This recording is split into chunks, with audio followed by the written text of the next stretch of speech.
Assalamu alaikum warahmatullahi wabarakatuh. I'm Umar bin Abid and you're watching Umar Linguistics. So in this video we'll study chapter 2 Animals and Human Language completely.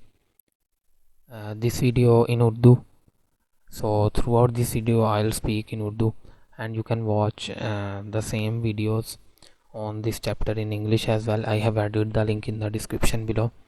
Moreover, you can read my blog as well on this chapter.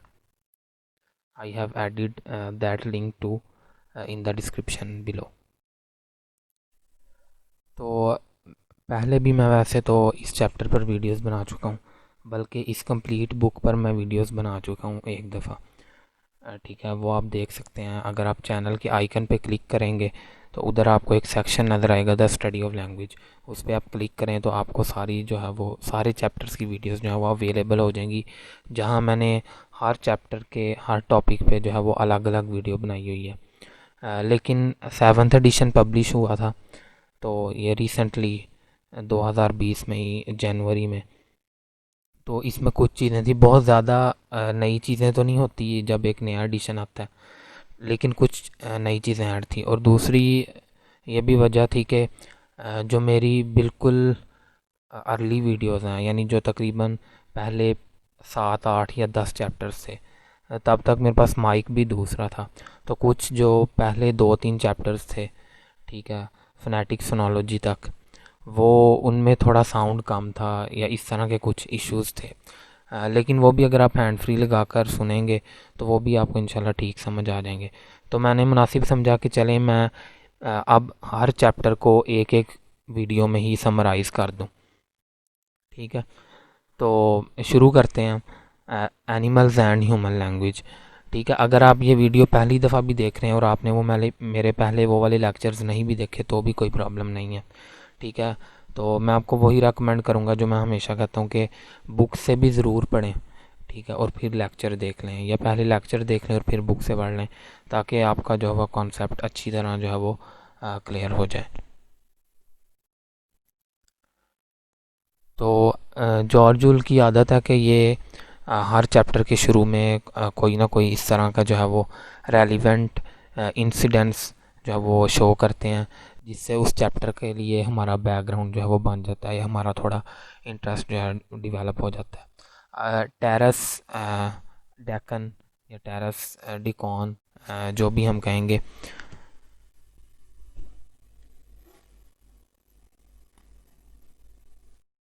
ये एक biological anthropologist हैं। ठीक है, biological anthropologist. ठीक है, biological anthropologist कौन होते हैं तो ये आप इंटरनेट पर सर्च कर लीजिएगा, क्योंकि ये हमारा भी मकसद नहीं है। और इन्होंने एक बुक भी लिखी है द सिम्बॉलिक स्पीशीज़। ठीक है, ये इन्होंने एक बुक भी लिखी है, 1997 में ये पब्लिश हुई है। ठीक है, उसमें ये अपना एक जो है वो एक्सपीरियंस शो करते हैं, वो अब हम देखते हैं। तो ये चैप्टर 2 है। ये वो बता रहे हैं कि मैं एक जो है वो शाम 1980s में, ठीक है, वो बता रहे हैं कि मैं अपनी वाइफ के साथ जो है वो एक इवनिंग क्रूज़ से वापस आ रहा था। एक क्रूज़ आमतौर पर होता है जो समुद्री सफ़र होते हैं। ठीक है, जो जिसमें हम यानी कोई शिप्स में या सफ़र करें इस तरह। अच्छा, तो वो कह रहे हैं कि उसके बाद हम वापस आए और बोस्टन एक्वेरियम के पास से हम गुज़रे तो हमें ये आवाज़ सुनाई दी, हेई हेई गेट आउट ऑफ दैट। ठीक है, तो उन्हें लगा कि हो सकता है कोई टाइम ख़त्म हो गया। ठीक है, जो जहाँ वो यानी क्या कह रहे हैं कि सैर कर रहे थे, और कोई जो है वो सिक्योरिटी गार्ड उन्हें कह रहा कि वापस चले जाओ। ठीक है, लेकिन उन्होंने इधर उधर देखा तो सिक्योरिटी गार्ड कोई ना नज़र आया। उन्होंने फिर सुनी ये आवाज़, हे यू। ठीक है, उन्होंने कहा कि जब हमने ये देखा तो हमें ऐसा महसूस हुआ कि कोई जो है वो एक 4 हार्बर सील्स हैं। ठीक है, जो हमें नज़र आ रही हैं, और हमें ऐसे लग रहा है कि वो 4 हार्बर सील्स, उन्हें लगा कि वो जो हार्बर सील्स थी 4, वो असल में ये कह रही थी। ठीक है, उन्हें ये महसूस हुआ और उन्होंने अपनी बुक में भी इसका फिर जिक्र किया।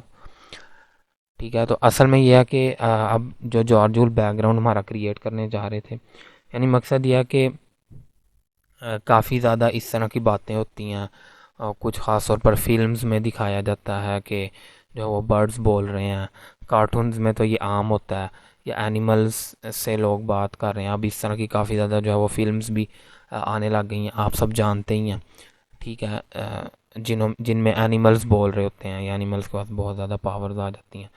तो खैर वो तो सारा फिक्शन है। ठीक है, कोई रियलिटी उस तरह उसका उससे ताल्लुक़ नहीं है। तो यही इस तरह का क्वेश्चंस कई लोग बात करते हैं कि क्या एनिमल्स जो हैं वो कम्युनिकेट कर सकते हैं जस्ट लाइक ह्यूमंस, या क्या एनिमल्स में ये एबिलिटी है कि वो ह्यूमंस की तरह बात कर सकें। ठीक है। तो इस तरह की काफ़ी ज़्यादा जो है वो हमें बातें जो है वो सुनने को मिलती हैं। अब इनमें किस हद तक हकीकत है, ये तो सारी बातें हैं फ़िक्शन की, जो कि हम फिल्म्स वगैरह के थ्रू हमें नज़र आती हैं। और वो कई लोग बहुत उसको इंटरेस्टिंगली जो है वो उस पर बिलीव भी करना शुरू कर देते हैं, बहुत ज़्यादा देखते भी हैं। लेकिन रियल वर्ल्ड में या एकेडेमिया में इस तरह काम नहीं चलता। उधर हर चीज़ आपको रिसर्च से जो है वो साबित करनी पड़ती है। ठीक है। तो अब हम इस चैप्टर में पहले हम ये देखेंगे प्रॉपर्टीज़ ऑफ ह्यूमन लैंग्वेज, कि ह्यूमन लैंग्वेज की क्या प्रॉपर्टीज़ हैं और वो किस तरह डिफरेंट है एनिमल लैंग्वेज से, और क्या एनिमल लैंग्वेज में वो प्रॉपर्टीज़ हैं या नहीं। और ये भी कि क्या एनिमल्स जो हैं वो कम्युनिकेट कर सकते हैं, क्या वो ह्यूमंस की तरह लैंग्वेज सीख सकते हैं। ये सारी बातें जो है वो हम इस चैप्टर में करेंगे। अच्छा, सबसे पहले हम बात कर लेते हैं कम्युनिकेशन की। तो कम्युनिकेशन में जो है हम टू टाइप ऑफ सिग्नल्स जो हैं वो उन्हें डिस्टिंग्विश कर सकते हैं। ठीक है, उनमें डिफरेंस क्रिएट कर सकते हैं। एक होते हैं communicative signals, behaviour use intentionally to provide information, और दूसरे इंफॉर्मेटिव सिग्नल्स, यानी ऐसा भी behaviour that provides information usually unintentionally. अब फ़र्क यह है कि फॉर एग्जांपल पहले मैं इंफॉर्मेटिव सिग्नल्स की बात करूँगा। फॉर एग्जांपल हम कहीं बैठे हों तो हमें स्नीजिंग यानी छींक आ जाए, या खांसी आ जाए, या हम किसी कमरे में जो है वो बार बार चेयर के गिर्द जो है वो घूम रहे हों। ठीक है। या हमने जल्दी में कभी जो है वो एक पाँव में कोई और जूता पहन लिया, दूसरे पाँव में कोई और जूता पहन लिया। ठीक है। तो अब जो भी हमें ये कोई भी पर्सन अगर हमें ये करते हुए देखेगा, स्नीजिंग करते हुए देखेगा, वो समझेगा कि हमें बुखार है या हमें सर्दी लग गई है, अगर हम बार बार स्नीजिंग करेंगे। अगर कोई हमें जो है वो इस तरह चेयर के इर्द गिर्द या बार बार इस तरह घूमता हुआ देखेगा, तो वो समझेगा कि हम थोड़े बहुत परेशान हैं। ठीक है। या तो अब ये वो चीज़ें हैं कि हम किसी को बता तो नहीं रहे। ठीक है, लेकिन ये हमारी बिहेवियर से ही अनइंटेंशनली शो हो रहा है, यानी हम बगैर कुछ कहे जो है वो कुछ कम्युनिकेट कर रहे हैं फिर भी, यानी हमें लोगों को पता चल रहा है कि हमारे साथ क्या प्रॉब्लम है या हम किस सिचुएशन में हैं। तो इस तरह के सिग्नल्स जो हम प्रोवाइड कर रहे होते हैं, इन्हें हम इंफॉर्मेटिव सिग्नल्स कहते हैं। इसी तरह कुछ सिग्नल्स होते हैं कम्युनिकेटिव सिग्नल्स, जैसे कम्युनिकेशन से ही के लफ्ज़ से ही पता चल रहा है, ऐसा बिहेवियर जिसमें जो इंटेंशनली हो, जिसमें हम खुद से इंफॉर्मेशन प्रोवाइड करें। यानी आप किसी को बताएं कि मैं जो है वो एक जगह पर जा रहा हूँ और उधर मैं इस चीज़ का इंटरव्यू देने जा रहा हूँ, या मैं इधर इसलिए आया हूँ कि मैं जो है वो एक इधर वैकेंसी है न्यूरो सर्जन की और मैं उसकी जगह आया हूँ। तो जब हम किसी को खुद बात करके कोई इस तरह की चीज़ बताते हैं जो कि अनइंटेंशनली शो नहीं हो सकती, ठीक है, तो उसे हम कम्युनिकेटिव सिग्नल्स कहते हैं। जब हम खुद से कोई चीज़ प्रोड्यूस करते हैं, लैंग्वेज को यूज़ करते हैं। हाँ, ये भी मुमकिन है कि कोई किसी ने इस तरह के कपड़े पहने हो तो हम कह देते हैं कि यार शादी पे तो नहीं जा रहे, किसी इंटरव्यू पे तो नहीं जा रहे, तो वो भी एक किस्म के इंफॉर्मेटिव सिग्नल्स में ही आ जाता है। लेकिन जब कोई खुद बताए तो उसे हम कम्युनिकेटिव सिग्नल्स कहते हैं, क्योंकि वो इंटेंशनली होते हैं। इसी तरह एनिमल्स भी कम्युनिकेट करते हैं। तो एनिमल्स में भी हम देखते हैं कि ज़ाहिरा अब एनिमल्स में तो नहीं हम कह सकते कि अगर किसी का जो ब्लैक कलर है तो वो ब्लैक कलर इटसेल्फ कुछ कम्युनिकेट कर रहा है। लेकिन ये ज़रूर है कि अगर कोई जो है वो कौवा है, कोई क्रो है, वो अपने नीचे दरख्त के नीचे कैट को देखता है तो वो बोलने लग जाता है, तो ज़ाहिर है वो एक कम्युनिकेशन प्रोवाइड कर रहा है। अब ये उसका कम्युनिकेटिव सिग्नल है, ठीक है। तो लेकिन इंफॉर्मेटिव सिग्नल्स इस तरह के ज़ाहिर है एनिमल्स भी प्रोवाइड कर सकते हैं। एनिमल्स भी जब हम उन्हें पालते हैं तो हमें पता चल जाता है कि वो किस सिचुएशन में है।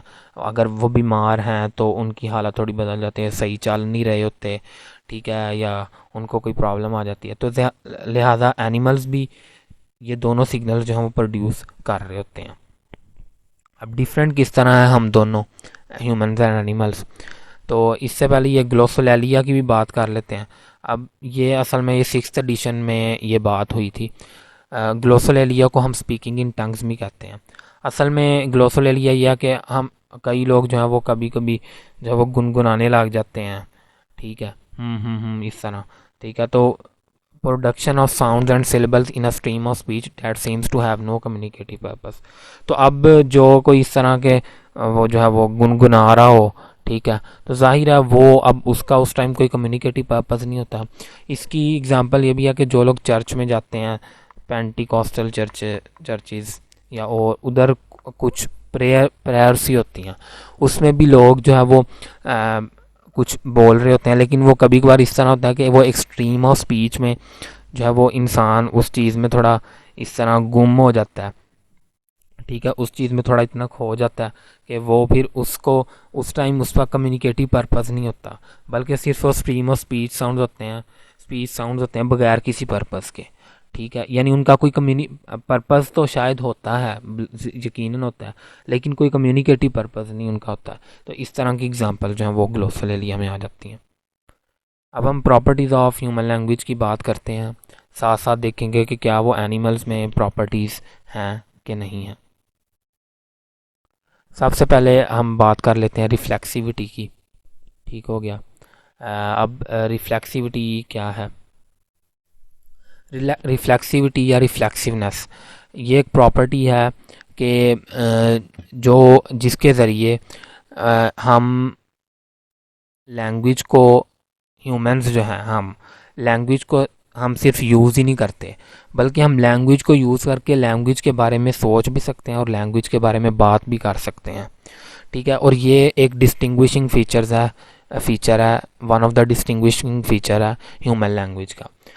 फॉर एग्ज़ाम्पल इसकी हम कोई बंदा जो है वो किसी को हम सुन रहे हो, कोई बात कर रहा हो, तो हम कहते हैं कि इस ये बड़ी मुश्किल लैंग्वेज यूज़ कर रहा है, ये बड़ी कम्प्लेक्स लैंग्वेज यूज़ कर रहा है, या किसी को कहते हैं कि ये बहुत सिंपल लैंग्वेज में बात कर रहा है, या हम कहते हैं कि जो है वो ये थोड़ा अटक रहा है। अब हम ये क्या कर रहे हैं, हम लैंग्वेज को ही यूज़ करके लैंग्वेज के बारे में ही बात कर रहे हैं। फिर यही वो प्रॉपर्टी है जिसके ज़रिए हम लैंग्वेज का एनालिसिस करते हैं। आपको पता है डिफरेंट लेवल्स पे हमने लैंग्वेज को डिफरेंट साउंड्स में डिवाइड किया हुआ है। हमने टेंसेस जो हैं वो बना लिए हैं, टेंसेस, ग्रामेटिकल रूल्स हमने बना लिए हैं। ये सारी चीज़ें वो हैं जो इस प्रॉपर्टी के अंडर आती हैं। यानी इस प्रॉपर्टी का मतलब ये है कि हम लैंग्वेज पर रिफ्लेक्ट हो सकते हैं। रिफ्लेक्ट का एक ये भी मतलब होता है ना कि रिफ्लेक्ट का मतलब होता है कि कोई चीज़ आपने पढ़ी या कोई चीज़ आपने समझी है, तो अगर हम कहें कि इसे रिफ्लेक्ट करो, मतलब यह है कि इसे खुद भी बताओ। तो रिफ्लेक्सिविटी जो है वो रिफ्लेक्शन से ही निकला है, रिफ्लेक्ट से, कि मतलब हम लैंग्वेज को यूज़ करके लैंग्वेज के बारे में बात कर सकते हैं, ठीक है। कि कौन हम फिर स्टाइलिस्टिक्स एक अलग से सब्जेक्ट है कि किसका क्या स्टाइल है, वो भी हम लैंग्वेज के ज़रिए बात करते हैं। लेकिन एनिमल्स जो हैं, ठीक है, एनिमल्स में ये प्रॉपर्टी नहीं है। एनिमल्स जो है वो अपनी लैंग्वेज के बारे में बात नहीं कर सकते। यानी कोई डॉग जो है वो बार्क कर रहा हो और वो दूसरे डॉग को ये नहीं बता सकता कि भाई तुम अपनी बार्किंग को थोड़ा चेंज कर लो, इससे तुम्हारी जो बार्किंग है ना वो थोड़ी ज़्यादा डेंजरस बन जाएगी, ठीक है। या कैट कोई कहे दूसरी कैट को कि मियाओं को थोड़ी डिफरेंट अंदाज से कहो, तो ये थोड़ा कम्प्लेक्स नज़र आएगा, ठीक है, कम्प्लेक्स साउंड बन जाएगा। इस तरह की जो है वो एनिमल में प्रॉपर्टी नहीं है।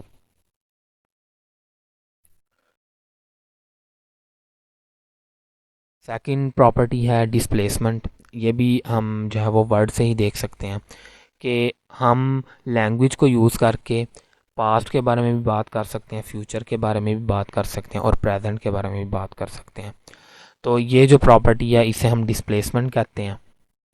ठीक है, इवन कि हम उन चीज़ों के बारे में भी बात कर रहे होते हैं, ठीक है, जो हमने कभी देखी भी नहीं है, जैसे एंजल्स, ठीक है, गॉड, ठीक है, या ये जो एलियंस हैं अब एलियंस का पता भी नहीं है कि एलियंस हैं अभी हैं कि नहीं है, तो लेकिन उनके बारे में हम बात कर रहे होते हैं। तो ये भी एक ऐसी प्रॉपर्टी है जो एनिमल्स में मौजूद नहीं है। अब इसमें यानी कोई बंदा कह सकता है कि बॉल की शक्ल, बॉल जो है वो गोल होती है, तो हम इस तरह का बॉल बना दें, या फॉल का मतलब गिरना होता है, तो इस तरह का वर्ड लिख दें, तो ये वर्ड जो है वो असल में फॉलिंग को शो कर रहा है। तो ये भी असल में जो है वो ये भी कोई कनेक्शन नहीं है।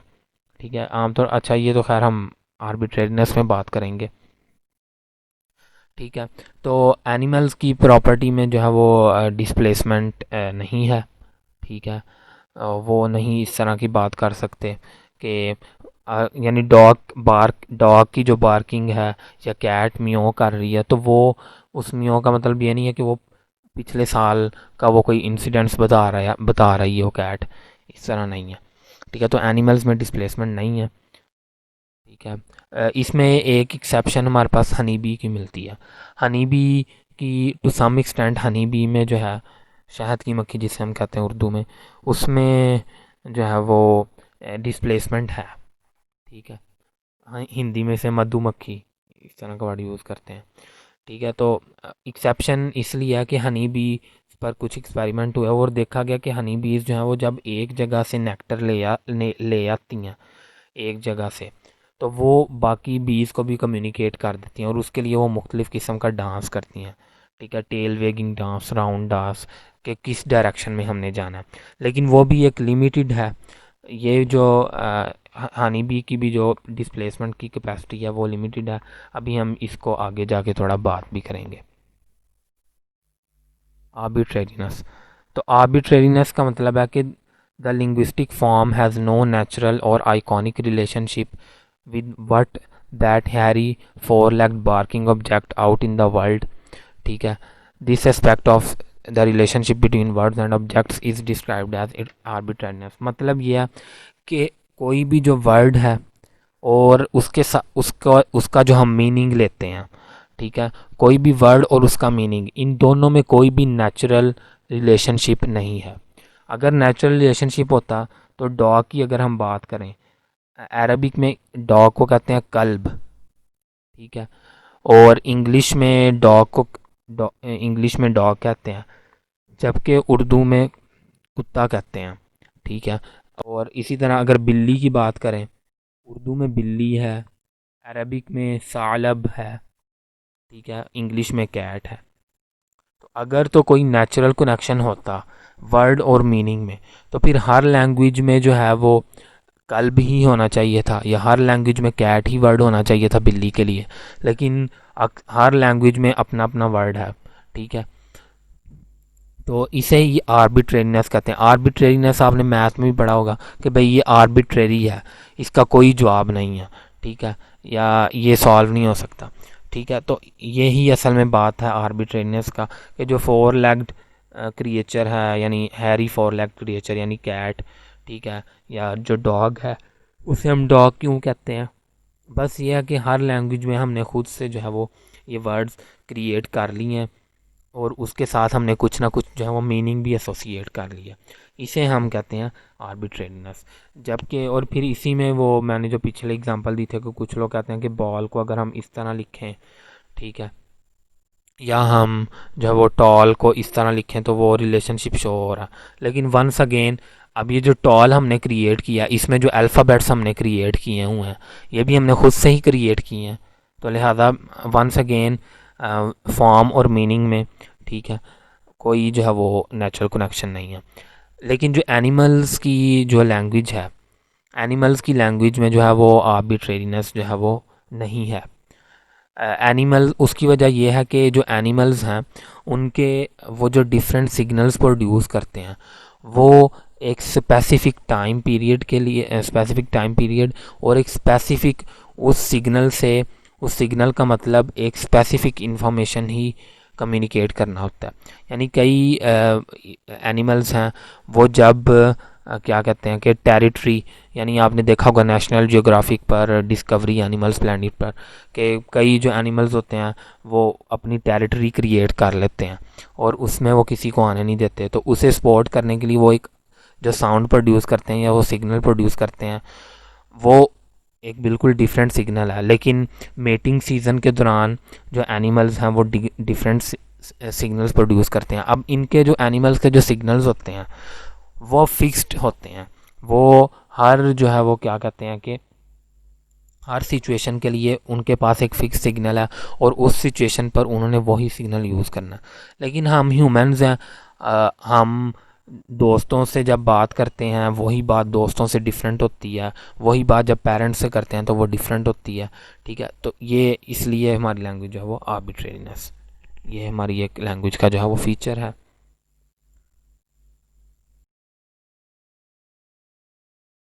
नेक्स्ट प्रॉपर्टी है कल्चरल ट्रांसमिशन। कल्चरल ट्रांसमिशन यानी कल्चरल का ट्रांसमिट होना। ठीक है, ये भी अब इसमें भी ये है कि अगर कोई इन्फेंट है, कोई चाइल्ड है, वो पैदा हुआ है और उसके पेरेंट्स जो हैं वो इंग्लिश स्पीकिंग है, लेकिन उसे फ़ौरन से या कुछ देर बाद ही एक उर्दू स्पीकिंग कपल जो है वो उस बेबी को, उस इन्फेंट को अडॉप्ट कर लेता है। तो जो वो इन्फेंट होगा वो उर्दू लर्न करेगा, उर्दू एक्वायर करेगा, ना कि इंग्लिश। क्योंकि जो लैंग्वेज है वो हमारा ख़ास तौर पर जो फर्स्ट लैंग्वेज है वो हम अपने कल्चर से सीखते हैं, अपने सराउंडिंग इन्वायरमेंट से सीखते हैं। सराउंडिंग इन्वायरमेंट में जो लैंग्वेज होगी हम वही बोलेंगे। हमारे जो फिज़िकल फीचर्स होते हैं, कलर ऑफ आइज़, हमारा डीएनए, हेयर कलर, ठीक है, या इवन के हमारा जो है वो फेस, वो हम ये चीज़ें तो हमारी अपने पेरेंट्स से मिलती हैं जेनेटिकली। लेकिन जो लैंग्वेज है वो हमारी कोई फिक्स्ड लैंग्वेज जो है वो जेनेटिकली कोई फिक्स्ड लैंग्वेज नहीं होती, बल्कि वो हम अपने इन्वायरमेंट से, अपने कल्चर से सीखते हैं। ठीक है, लेकिन एनिमल्स को जब हम देखते हैं, एनिमल्स पर रिसर्च हुई है, तो एनिमल्स में इस तरह के एनिमल्स में की लैंग्वेज जो है वो फिक्स होती है और इवन के जेनेटिकली उनमें एक लैंग्वेज जो है वो वायर्ड होती है और वो वही लैंग्वेज बोलते हैं। बर्ड्स पे कुछ रिसर्चेस हुई, उनमें देखा गया कि अगर बर्ड्स को फर्स्ट 7 वीक्स आइसोलेट कर दिया जाए बाकी बर्ड्स से, वो फिर भी 7 वीक्स के बाद भी कुछ वो साउंड्स प्रोड्यूस कर रहे होते हैं। ऑल दो वो जो साउंड्स होते हैं वो थोड़े ठीक नहीं होते, यानी वो उस तरह के साउंड्स नहीं होते जो कि उन्हीं बर्ड्स की स्पीशी के बाकी बर्ड्स प्रोड्यूस कर रहे होते हैं। यानी ये भी इसमें इससे ये भी पता चला कि बर्ड्स जो हैं उन्हें भी अगर वो प्रॉपर लैंग्वेज सीखने के लिए, लैंग्वेज का सही यूज़ जो उनकी अपनी लैंग्वेज है उसके लिए उन्हें अपने पेरेंट्स की ज़रूरत होती है। लेकिन ये ज़रूर है कि बर्ड्स वो जो थे वो खुद से साउंड प्रोड्यूस करने लग गए थे। लेकिन हमने देखा कि बेबीज़ जो ह्यूमन इन्फेंट्स हैं, अगर उन्हें हम आइसोलेट कर दें और कोई लैंग्वेज उनके कंपनी में ना बोली जाए तो वो बिल्कुल साइलेंट रहते हैं। लेकिन बर्ड्स या जो एनिमल्स हैं इनके पास एक इंस्टिंक्टिव लैंग्वेज इन्हें एक्वायर की जाती है, यानी जेनेटिकली इनमें लैंग्वेज है और वो बगैर किसी जो है वो उसके भी बोलते हैं, बगैर किसी इन्फ्लुएंस के भी, बेशक वो आइसोलेशन में भी उन्हें रखा जाए। तो लिहाजा एनिमल्स में कल्चरल ट्रांसमिशन उस तरह नहीं है। यानी एनिमल्स ये नहीं है कि अगर कोई जो है वो लॉयन किसी जो है वो चिंपैंजी को अडॉप्ट कर ले तो वो चिंपैंजी लॉयन की तरह ही बोलने लग जाएगा। ठीक है, यही मैंने बात की है कि एनिमल्स जो हैं वो फिक्स लैंग्वेज के साथ बॉर्न होते हैं। ठीक है, प्रोडक्टिविटी। नेक्स्ट प्रॉपर्टी है productivity. For example, when there was no device that can open and close his own lap, there was no word for laptop। यानी मतलब ये है कि लैपटॉप जिसे हम आज कहते हैं, जब तक लैपटॉप नहीं था तो ये वर्ड भी नहीं था। लेकिन जैसे ही हमने डिवाइस बनाई तो हमने उसके लिए फ़ौरन नाम रख लिया लैपटॉप, कि हम लैप के ऊपर गोद में उसे खोलते हैं तो उससे लैपटॉप कह दिया। तो ये जो प्रॉपर्टी है प्रोडक्टिविटी की, ये सजेस्ट करती है कि हम लैंग्वेज को यूज़ करके काउंटलेस एक्सप्रेशंस बना सकते हैं। ये हमारी ह्यूमन लैंग्वेज की प्रॉपर्टी है। यानी इसे हम इस तरह भी देख सकते हैं कि हमारे पास कुछ रूल्स होते हैं ग्रामर के, लेकिन हम उनसे बहुत ज़्यादा number of sentences, infinite number of sentences create कर रहे हैं। और फिर अगर फॉर एग्ज़ाम्पल कभी कभार इस तरह होता है, ये जो इसकी मैं बात करने लगा हूँ, कि आपने चिल्ड्रन को देखा होगा, वो जाते हैं किसी जो है वो जगह पर, ठीक है। अब उन्हें उस एनिमल का नेम नहीं आ रहा होता, ठीक है, लेकिन वो फिर भी अपने पेरेंट्स को आके बताते हैं, मामा मैंने वो देखा था, वो इतना बड़ा एक एनिमल था, उसके जो वो बड़े बड़े कान थे, ठीक है, उसकी एक सूंड थी। अब उसे नहीं पता कि एलिफेंट क्या है, लेकिन वो फिर भी एलिफेंट को डिस्क्राइब कर रहा है, ठीक है। तो ये है प्रोडक्टिविटी, कि हम इवन कि अगर हमें किसी वर्ड का नहीं भी पता, किसी चीज़ का नाम नहीं भी आता, तो हम उसे फिर भी डिस्क्राइब कर देंगे किसी ना किसी तरह, ठीक है। तो ये प्रोडक्टिविटी है। फिर हम न्यू डेली जो है वो आप देखते हैं कि हर दफ़ा डिक्शनरी में हज़ारों वर्ड्स जो है वो ऐड होते हैं, क्योंकि जैसे नई चीज़ें हम बनाते जा रहे हैं, हम नए वर्ड्स उनके लिए ऐड करते जाते हैं। इवन कि हम अपने डिफरेंट इमोशंस को शो करने के लिए बहुत ज़्यादा एक्सप्रेशन जो है वो यूज़ करते हैं, ठीक है। जबकि अगर हम ये एनिमल्स में देखें, वंस अगेन एनिमल्स में देखा गया कि जो बीज हैं, बीज वो थोड़ी बहुत प्रोडक्टिविटी शो करती हैं। यानी वही जो हमने बात की कि वो थोड़ी एक खुद से भी क्रिएशन कर लेती हैं, लेकिन उसके लिए एक फिर एक्सपेरिमेंट क्रिएट किया गया, और वो एक्सपेरिमेंट किया था कॉल वॉन फ्रिश, ये शायद स्पेलिंग है। 1993 में इन्होंने एक बुक भी लिखी कि the language and orientation of बीज, ठीक है, इस तरह का ही नाम था। तो इन्होंने एक्सपेरिमेंट किया, तो एक रेडियो टावर था, फॉर एग्जांपल ये टावर कंसीडर कर लें, और इसके इधर फुट पर 10 बीज थी, और ऊपर जो है वो इधर हनी रखा गया था, नेक्टर का सोर्स। 10 बीज को जो है वो इधर एक बी पूरा हाइव क्रिएट किया गया, यानी जिन्हें हम छत्ता कहते हैं, ठीक है। तो इधर 10 बीज को लेके जाया गया, और उन्हें वो नेक्टर जो है वो चिखाया गया, उन्होंने नेक्टर को टेस्ट किया। अब वो वापस आई, अब उन्होंने जो है वो डिफरेंट किस्म का जो है वो डांस यानी मूवमेंट की, और कि वो जो है वो क्या कहते हैं कि बाकी बीज को भी इधर लेके जा सकें। लेकिन कार्ल वॉन फ्रिश ने देखा कि बीज जो हैं वो फिर भी, हालांकि उन्हें दिखाया भी गया था, यानी वो फिर भी कोई नया सिग्नल प्रोड्यूस नहीं कर सकी। और कार्ल वॉन फ्रिश ने फिर बताया कि बीज की लैंग्वेज में प्रोडक्टिविटी तो है, लेकिन वो इस हद तक है कि वो अगर राइट या लेफ़्ट डायरेक्शन में कोई नेक्टर का सोर्स हो, तो वो अगर कोई बीज उधर टेस्ट करके हैं, तो वो तो आके बाकी बीज को बता सकती हैं अगर राइट या लेफ़्ट डायरेक्शन में है। लेकिन उसने कहा कि बीज की लैंग्वेज में अप का वर्ड है ही नहीं, यानी अप के लिए उनके पास सिग्नल नहीं है, और वो for the instance at the instance create भी नहीं कर सकी ये वाला सिग्नल। तो लिहाजा ये भी पता चला कि बीज में अगर प्रोडक्टिविटी है भी, ठीक है, उनकी लैंग्वेज में, तो एक लिमिटेड सी है, ठीक है, उससे ज़्यादा नहीं है। अप के लिए उसने कहा कि कोई वर्ड नहीं है उनकी लैंग्वेज में, ठीक हो गया। और यानी और इस लैक ऑफ प्रोडक्टिविटी को, जो कि एनिमल्स में नहीं मौजूद होती, ठीक है, एनिमल्स की लैंग्वेज में नहीं है, यानी वो खुद से कोई नया एक्सप्रेशन क्रिएट नहीं कर सकते, इसे हम कहते हैं फिक्स्ड रेफरेंस, ठीक है, कि हर जो सिग्नल है वो सिर्फ एक फिक्स्ड रेफरेंस के लिए है, उससे वो ज़्यादा कोई सिग्नल प्रोड्यूस नहीं करते। इसमें जो है वो कुछ इस तरह के जो है वो एनिमल्स हैं, वो यानी इंसेक्ट्स हैं, वो सेंट बेस सिग्नल प्रोड्यूस करते हैं। सेंट बेस सिग्नल यानी वो ना सेंट सा एक सेंड करते हैं, सेंट का मतलब खुशबू सा होता है। यानी कई जो फीमेल मॉथ्स हैं, फीमेल मॉथ्स MOTHS, वो जो है वो मेल इंसेक्ट को अट्रैक्ट करने के लिए कुछ सेंट प्रोड्यूस करते हैं। इस तरह की डॉक्यूमेंट्रीज जो है वो आपको ये नेशनल जियोग्राफिक पर जो है वो काफ़ी मिल जाएंगी, क्योंकि ये रिसर्चेज हुई हैं। अब वो जो सेंट बेस्ड सिग्नल है ना, वो उसी वक्त ही वो इंसेक्ट्स प्रोड्यूस करते हैं, किसी और वक्त नहीं प्रोड्यूस करते, ठीक हो गया।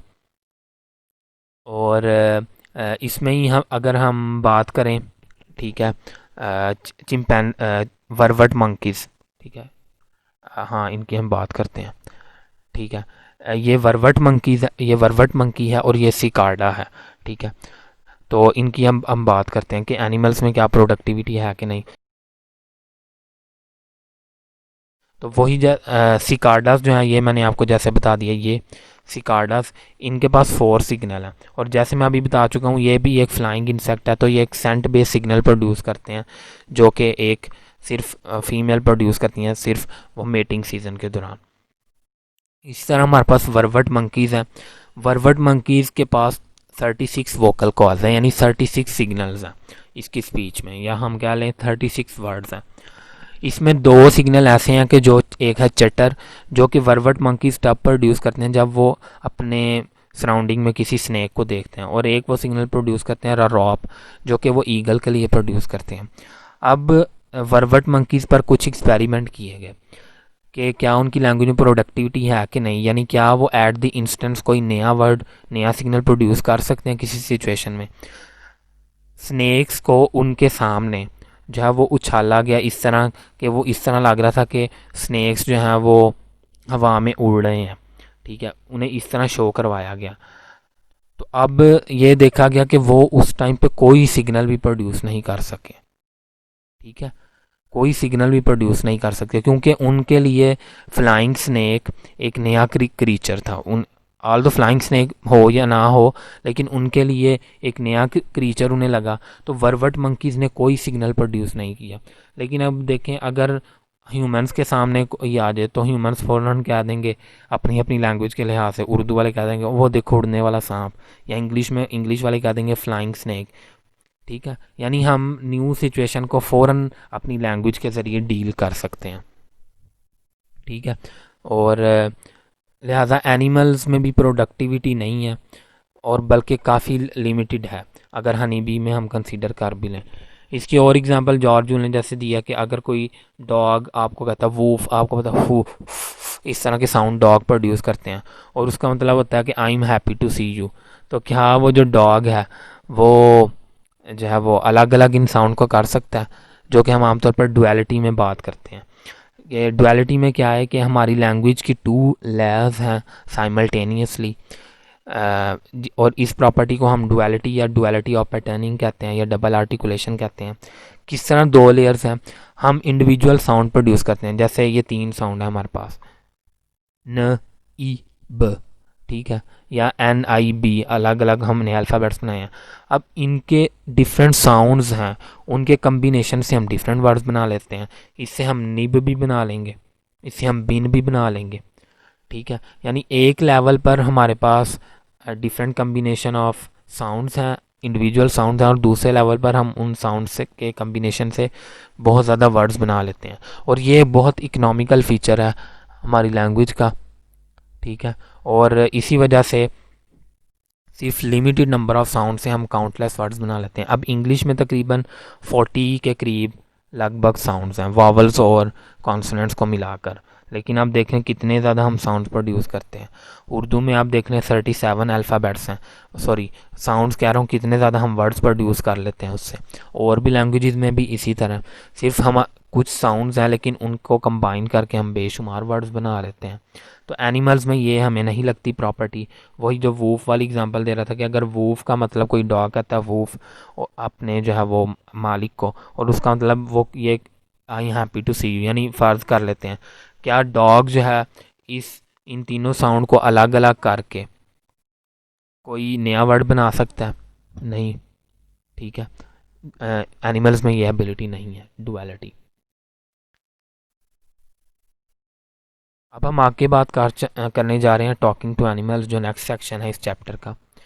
तो अब कई लोगों ने फिर भी कोशिश की कि देखा तो जाए कि क्या लैंग्वेज ह्यूमन जो एनिमल्स हैं वो ह्यूमन लैंग्वेज सीख सकते हैं या कम्युनिकेट कर सकते हैं। तो काफ़ी लोगों ने इस पर कोशिश की।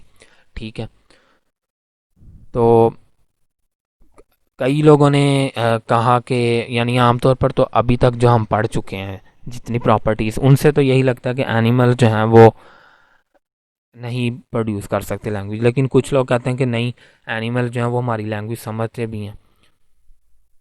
और वो इस तरह के आर्गूमेंट्स देते हैं कि आपने देखा होगा जो हॉर्स राइडर होते हैं वो अपने हॉर्स को वाह या कोई वर्ड भी कहते हैं इस तरह का जो उन्होंने रखा होता है, तो जो हॉर्स है वो स्टॉप हो जाता है उधर ही।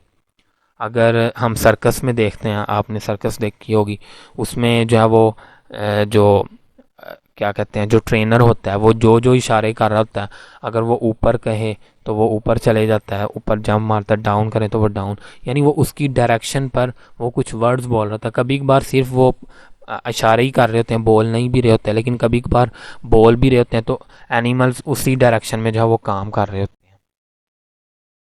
तो अब ये है कि इसी तरह कोई पेट है, तो पेट को जब हम कहते हैं हील, ठीक है, या हमने अपने पेट्स के मुख्तलिफ नेम रखे होते हैं, जो भी हम नेम से पुकारते हैं वो हमें फॉलो करने लग जाते हैं, या जिसके लिए हमने रखा होता है, या जिस जिस सिंबल को हमने जिस काम के लिए रखा होता है। तो अब ये क्या एनिमल स्पीक बोल सकते हैं? तो इसकी सिंपल सी एक्सप्लेनेशन तो यही है कि एनिमल्स अगर इस तरह के रिस्पॉन्सेज प्रोड्यूस करते भी हैं तो वो सिर्फ साउंड स्टिमुलस के रिस्पॉन्स में प्रोड्यूस कर रहे होते हैं। उन्हें ये नहीं पता होता कि प्लीज़ का मतलब क्या है, अप का मतलब हमारी लैंग्वेज में हम आपको किस मीनिंग में लेते हैं। असल में वो उनको उनका रियल मीनिंग नहीं अंडरस्टैंड कर रहे होते। और इवन के इसकी इससे अच्छी एग्जांपल क्या होगी कि कई एनिमल्स हैं वो एक ही कंपनी में एक ही जगह पर रह रहे होते हैं।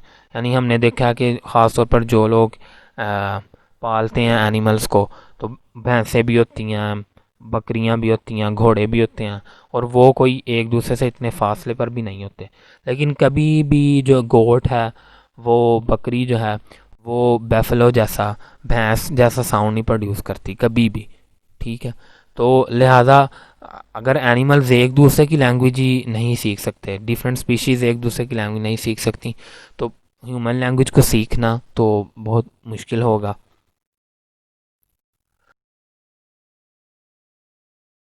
अब हम चिंपैंजीज एंड लैंग्वेज की बात करते हैं, क्योंकि जो लोग एवोल्यूशन पर जो बिलीफ रखते हैं वो यही समझते हैं कि चिंपैंजीज जो हैं वो क्लोजेस्ट हैं ह्यूमन से। तो चिंपैंजीज में काफ़ी इस तरह की आदत हैं जो एनिमल्स हैं, या डीएनए काफ़ी सिमिलर है। तो फिर ऐसे लोगों ने कोशिश की, काफ़ी लोगों ने, कि चिंपैंजीज को ट्रेन किया जाए। अब उसके क्या रिजल्ट्स आए वो देखते हैं। तो एक चिंपैंजी था गुआ, जिसे 1930s में एक कपल, ठीक है, लैला एंड विंथ्रॉप कैलब, इन्होंने इसे जो है वो इस एक चिंपैंजी को जो है वो पाला, ठीक है, चिंपैंजी को ट्रेन किया, ठीक है, और अपने बेबी सन के साथ। और उन्होंने रिपोर्ट किया, ये रिपोर्ट हमारे सामने आती है, यह जो कि गुआ ने 100 वर्ड जो है वो लर्न कर लिए, लेकिन वो कोई भी वर्ड जो है वो बोल नहीं सकती थी। ठीक है, और reported to be able to understand about 100 words but did not say any of them. 100 words कहा जाता है कि उसने लर्न कर लिए थे, लेकिन कोई भी वर्ड्स वो बोल नहीं सकी। फिर विकी एक जो है वो चिम्प था, 1940s में एक कपल ने इसे भी ट्रेन किया, कैथरीन एंड केस हेज। उन्होंने अपने होम में इसे क्रिएट किया just like a human child. अब विकी जो थी, तो विकी ने भी कोई जो है वो वर्ड प्रोड्यूस नहीं किया। 5 years तक जो है वो विकी को ट्रेन किया गया, और उसके माउथ की भी शेप इस तरह बनाने की कोशिश की गई। ठीक है, लेकिन इवेंचुअली विकी ने कुछ वर्ड्स ही प्रोनाउंस कर पाई विकी, और वो भी बहुत पुअरली, जैसे मामा, पापा या कप। ये वर्ड्स विकी ने प्रोनाउंस किया, लेकिन ये भी बहुत पुअरली। तो अब इस तरह की जब रिजल्ट्स आए, तो ये रेट्रोस्पेक्ट का वर्ड यूज़ हम करते हैं कि कोई पास्ट में जो हमारा बिलीव था उससे अब डिफरेंट बिलीव है। तो रेट्रोस्पेक्टिवली ये क्लियर हो गया कि एनिमल्स जो हैं वो ह्यूमन लैंग्वेज को प्रोड्यूस नहीं कर सकते। यानी उस टाइम तक ये क्लियर हो गया, फिर लोगों को समझ आ गई कि एनिमल्स को इस तरह उनका वोकल ट्रैक्ट है ही नहीं है, उनका स्ट्रक्चर ही नहीं है कि वो ह्यूमन लैंग्वेज को प्रोड्यूस कर सकें। अब इसके बाद फिर लोगों ने कोशिश की कि एनिमल्स को साइन लैंग्वेज सिखाई जाए। ASL जो मैंने चैप्टर 15 में उस पर बात की है, अमेरिकन साइन लैंग्वेज, तो ये अब वो लैंग्वेज है कि जो आमतौर पर बहुत ज़्यादा डेफ चिल्ड्रन प्रोड्यूस करते हैं। तो अब फिर लोगों ने कोशिश की कि चलो चिंपैंजीज़ को जो है हम साइन लैंग्वेज सिखाने की कोशिश करते हैं। उसमें सबसे पहले वॉशो का नाम आता है। तो बीट्रक्स और एलन गार्डनर ने डिसाइड किया कि चलो चिंपैंजी स्पोकन लैंग्वेज तो नहीं लर्न कर सकते। उन्होंने एक फीमेल चिंप को या चिंपैंजी जिसका नाम वॉशो था, उसे a version of American sign language जो है वो अमेरिकन साइन लैंग्वेज सिखाने की कोशिश की। ठीक है, बीट्रक्स एंड एलन गार्डनर। तो इन्होंने इस वॉशो को एक कंफर्टेबल डोमेस्टिक इन्वायरमेंट में जो है वो इसकी परवरिश की, इसे पाला। और वॉशो जो है वो मोर देन हंड्रेड्स जो है वो साइंस ASL के वो जो है वो प्रोड्यूस करना शुरू हो गई वॉशो। ठीक है, और वॉशो ने कुछ इवन की प्रोडक्टिविटी भी शो की। अब वो जो कुछ सिग्नल्स प्रोड्यूस कर रही थी, साइंस प्रोड्यूस कर रही थी सॉरी, जैसे baby, aeroplane, banana, window, woman, you, इन सब के लिए ये यानी उन 100 वर्ड्स में से कुछ हैं जिनके लिए वो सिंबल प्रोड्यूस कर रही साइन प्रोड्यूस कर रही थी। इवन के वॉशो ने कुछ प्रोडक्टिविटी भी शो की, यानी उसने सिंबल बनाया वाटर बर्ड का, एक स्वान को शो करने के लिए उसने वाटर वर्ड का सिंबल खुद से बना लिया, यानी वाटर वर्ड के लिए साइन उसने खुद से प्रोड्यूस कर लिया। और फिर इवन के जैसे जिमी टिकल, मोर फ्रूट, इस तरह की वो भी एक्सप्रेशन जो वो साइन लैंग्वेज में प्रोड्यूस कर पा रही थी। और इवन के कुछ वॉशो ने कुछ रूडिमेंट्री कन्वर्सेशंस भी शुरू कर दी। रूडिमेंट्री कन्वर्सेशन यानी बेसिक कन्वर्सेशन, यानी वो यस और नो में भी इस तरह भी आंसर करने के काबिल हो गई। ठीक है, तो ये वॉशो पे इस तरह का रिज़ल्ट आया साइन लैंग्वेज को सिखाने का। फिर दो और सारा एंड लाना, या सारा एंड लाना, ये भी दो चिंप हैं। इसी टाइम पर जब वॉशो साइन लैंग्वेज लर्न कर रही थी, एक और चिंपैंजी जिसे टॉट किया एन एंड डेविड प्रीमैक ने, उन्होंने इसे प्लास्टिक शेप्स के ज़रिए जो है वो कम्युनिकेट करना सिखाना चाहा, कि वो प्लास्टिक शेप्स के ज़रिए ह्यूमन से जो है वो कम्युनिकेट करे। ठीक है, वो भी मैं आपको दिखा भी देता हूँ। ठीक है, और जो सारा थी, इसकी ट्रेनिंग भी तब शुरू हुई जब ये 5 years old थी। ठीक है, यानी काफ़ी लेट हम कह सकते हैं। और इसे जो है वो ह्यूमंस की तरह ही ट्रीट किया गया, लेकिन इसे एक केज में ही रखा जाता था। और कुछ जो है वो अगर ये सही सिंबल्स को यूज़ करती थी तो कोई चॉकलेट मिल जाती थी इस तरह, यानी उसे उस कोशिश ये होती थी कि वो खुद से लैंग्वेज को यूज़ करने की कोशिश करे। ठीक है, और इसी तरह की एक टेक्निक जो है वो एक और with another artificial language was used to train a chimpanzee called Lana. Lana को भी एक और जो है वो डुआने रोम्बा, इन्होंने ट्रेन करने की कोशिश की एक और चिंपैंजी को जिसका नाम लाना था, और इसे एक आर्टिफिशियल लैंग्वेज सिखाई गई, यानी जिसका नाम था यर्किश। वो भी मैं आपको दिखा देता हूँ। उसमें आमतौर पर जी है वो वेंडर मशीन होती थी, और अगर सही कीबोर्ड पे सही बटन जो है वो अगर लाना जो है वो प्रेस करती थी तो उसे जो है वो फूड मिलता था। ठीक है, कोई खाना मिलता था। जैसे ये सारा क्या है कि सारा अगर मैरी गिव चॉकलेट सारा, अगर इस कम्बिनेशन में वो सही रखती थी तो उसे चॉकलेट मिल जाती थी। तो सारा इस तरह कम्युनिकेट कर रही थी। जबकि लेना कि फॉर एग्जांपल अगर पानी लेना है, ठीक है, तो कोई बटन दबाना पड़ेगा। ठीक है, सही कम्बिनेशन में कि पहले ये बटन दबाओ फिर ये, ठीक है, और फिर आपको पानी मिलेगा। जैसे आमतौर पर वेंडर मशीन में आपने देखा भी होगा, इस तरह आमतौर पर होता है कि पैसे डालें फिर आपको वो बाहर जो है वो चीज़ निकलेगी। तो अब इस पर कंट्रोवर्सी क्रिएट हुई। साइकोलॉजिस्ट हर्बर्ट टेरेस, उसने कहा कि ये इस तरह की कोई बात नहीं है कि ये जो वॉशो है ये प्रोडक्टिविटी भी इसकी लैंग्वेज में आ गई थी। उसने कहा कि जो एनिमल्स हैं ये सारा लाना जैसे या जितने भी चिंप हैं ये थोड़े इंटेलिजेंट होते हैं, तो ये जो है वो उन सिंबल्स को यूज़ तो कर लेते हैं, लेकिन इन्हें ये नहीं पता था कि वो सिंबल्स हैं क्या, और ये सिर्फ ह्यूमन कमांड्स पर जो है वो सिग्नल प्रोड्यूस करते हैं। लेकिन बीट्रक्स और एलन गार्डनर ने बताया कि नहीं, वाशो वाशो कभी कभार खुद से भी साइंस यूज़ करती थी, उसके इर्द गिर्द कोई ह्यूमन नहीं होता था। और उन्होंने कहा फिर कि आमतौर पर जो साइकोलॉजिस्ट कंडीशन रिस्पॉन्स रख कर, जैसे वो रैट पे भी करते हैं, उस तरह हमने ट्रेन ही नहीं किया वाशो को, हमने तो उसे बिल्कुल एक डोमेस्टिक नॉर्मल इन्वायरमेंट में किया और उसने खुद से ही ये चीज़ें प्रोड्यूस की हैं। ठीक है, तो लिहाजा इसके बारे में काफ़ी फिर भी स्केप्टिसिज्म है। स्केप्टिसिज्म का मतलब यह है कि ये जो जितनी भी स्टोरीज़ हैं इनको हम वेरीफाई करना मुश्किल है, या इनकी हमारे पास जो है वो कोई आज जो एक्सपेरिमेंट हो रहे हैं उनसे ये सपोर्ट नहीं होती स्टोरीज़ कि ये ट्रू भी हैं, या ट्रू हैं भी तो क्या वाकई उनकी लैंग्वेज में इस हद तक जो है वो कोई एबिलिटी मौजूद थी कि नहीं। ठीक है, तो फिर आगे इसी कंट्रोवर्सी में जो है वो इससे भी बड़ा जो है वो एक सरप्राइज़ हमें नज़र आता है कि एक डेवलपमेंट हुई है जो है वो इसी से रिलेटेड, कि एक जो है वो और जो है वो चिंप उसे जो है वो ट्रेन किया था। ठीक है,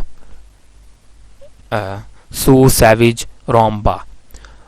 सू सैविज रोम्बा असल में एक बोनोबो को ट्रेड कर रही थी जिनका नाम था मटाटा, और मटाटा का जो अडॉप्टेड सन था वो कांजी था। कांजी की भी अभी मैं आपको जो है वो पिक्चर भी दिखा देता हूँ। ठीक है, अब जो मटाटा थी तो मटाटा को ट्रेन किया गया था यर्किश लैंग्वेज में वही। ठीक है, जो कि उसे लैना को भी किया गया था। मटाटा खुद जो है वो यर्किश लैंग्वेज में ट्रेन हुई थी, और लेकिन जो इसका सन था कांजी अडॉप्टेड सन था।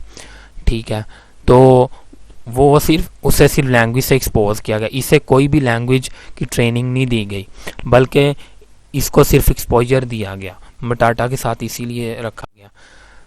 और 8 इयर्स की एज में, ठीक है, 8 इयर्स की एज में रिपोर्ट किया जाता है कि जो कांजी की जो कंप्रीहेंशन लेवल है वो 2.5 इयर्स ओल्ड ह्यूमन चाइल्ड के इक्वल आ गई थी। यानी इतनी इसकी कंप्रीहेंशन थी लैंग्वेज को अंडरस्टैंड करनी, यानी वो इतना लैंग्वेज को अंडरस्टैंड कर रहा था। फिर इवन के ये जो कांजी है ये जेंटल नॉइजेस भी कुछ प्रोड्यूस करता था। ठीक है, ग्रेप्स, बनानास, इस तरह के फ्रूट्स के लिए वो डिफरेंट नॉइजेस भी खुद से प्रोड्यूस करने लग गया था। ठीक है, इवन के ये भी कहा जाता है कि वो मशीन के ज़रिए या कीबोर्ड के ज़रिए अपनी जो है वो अपनी फेवरेट फिल्म भी चला लेता था, क्वेस्ट ऑफ फायर। ठीक है, उससे ये भी पता था कि हाउ टू कलेक्ट वुड्स, के वुड्स को इकट्ठा किस तरह करना है और उसके साथ फिर फायर को किस तरह बर्न करना है। ठीक है, और कूल किस तरह करना है। अब मैं एक कांजी की आपको पिक्चर भी दिखा देता हूँ। तो यही असल में कांजी की पिक्चर है, ये असल कांजी है, ये बिल्कुल असल कांजी है। ठीक है, और मेरे ख्याल में कांजी अभी तक लिविंग बीइंग है, यानी अभी तक ये जिंदा है। तो ये कांजी को आप देख रहे हैं कि ये जो है वो आग जला रहा है। तो जॉर्ज जूल ने ये 7th एडिशन में ये पिक्चर भी जो है वो हमें दिखाई है।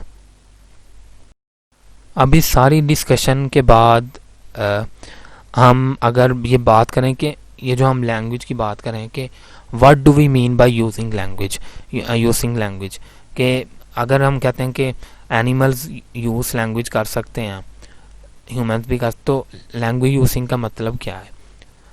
तो अगर हम ये देखें कि क्या वाशो और कांजी जो हैं वो उसी सिस्टम के ज़रिए कम्युनिकेट कर रहे थे ह्यूमन बींग्स से जो कि ह्यूमन बींग्स भी यूज़ करते हैं, तो बिल्कुल ठीक है, क्योंकि वाशो और कांजी को जब वो साइन लैंग्वेज सिखाई गई थी और ये उसी तरह कम्युनिकेट कर रहे थे जिस तरह ह्यूमन भी उन चीज़ों से कम्युनिकेट करते हैं। सेकेंडली, क्या ये दोनों चिंपैंजीज वाशो और कांजी, क्या इनकी लैंग्वेज स्किल उसी तरह की थी, या ये लैंग्वेज को उसी तरह यूज़ कर रहे थे जिस तरह के एक 2 ईयर ओल्ड चाइल्ड कर लेता है? नहीं, बिल्कुल भी इसी तरह नहीं है। एक 2 ईयर चाइल्ड की बहुत ज़्यादा कंप्रीहेंशन होती है, उसकी काफ़ी ज़्यादा वोकैबुलरी जो है वो बढ़ जाती है। ये फर्स्ट लैंग्वेज एक्विजिशन में भी बात की है। तो what do we mean by using language, इसकी भी कोई नॉन कंट्रोवर्शियल डेफिनेशन नहीं है लिंग्विस्टिक्स में कि लैंग्वेज यूज़ करने का मतलब क्या है, इसे किस तरह डिफ़ाइन किया जाए। लेकिन हम ये देख सकते हैं कि हम एक 2 ईयर ओल्ड चाइल्ड को भी देख रहे हैं कि वो किस तरह इंटरेक्ट करता है ह्यूमन बींग से, और हम एक चिंपैंजी को भी देखते हैं कि वो किस तरह ह्यूमन से कम्युनिकेट कर रहा है, जैसे वाशो कांजी वगैरह। तो हम ये कह सकते हैं कि दोनों सिचुएशंस में असल में वो चाइल्ड भी कम्युनिकेट कर रहा है, चाइल्ड भी लैंग्वेज को यूज़ कर रहा है, और जो ये चिंप है ये भी लैंग्वेज को यूज़ कर रहे हैं।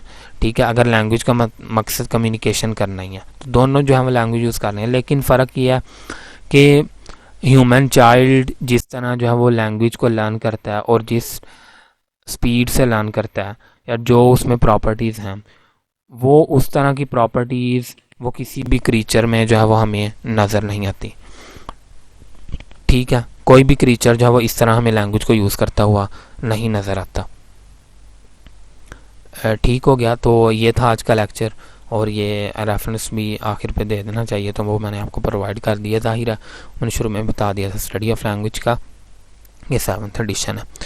तो मुझे उम्मीद है कि आपको ये अच्छी तरह समझ आ चुका होगा। ठीक है, ब्लॉग भी आप पढ़ सकते हैं। ठीक है, और कोई क्वेश्चन हो तो आप कमेंट्स बॉक्स में वो उसके बारे में भी आगाह करें, या आपको कोई चीज़ अच्छी ना लगी हो, कोई भी आप समझते हैं कि वो चीज़ इम्प्रूव होनी चाहिए। ठीक है, तो ये था आज का लेक्चर, और इंशाल्लाह अब नेक्स्ट लेक्चर में जो है वो नेक्स्ट चैप्टर पे बात करेंगे। सो चैनल सब्सक्राइब कर सकते हैं अगर आप चाहें। ठीक है, तो don't forget to give feedback, remember in your prayers. जज़ाकल्लाहु खैरन एंड थैंक यू।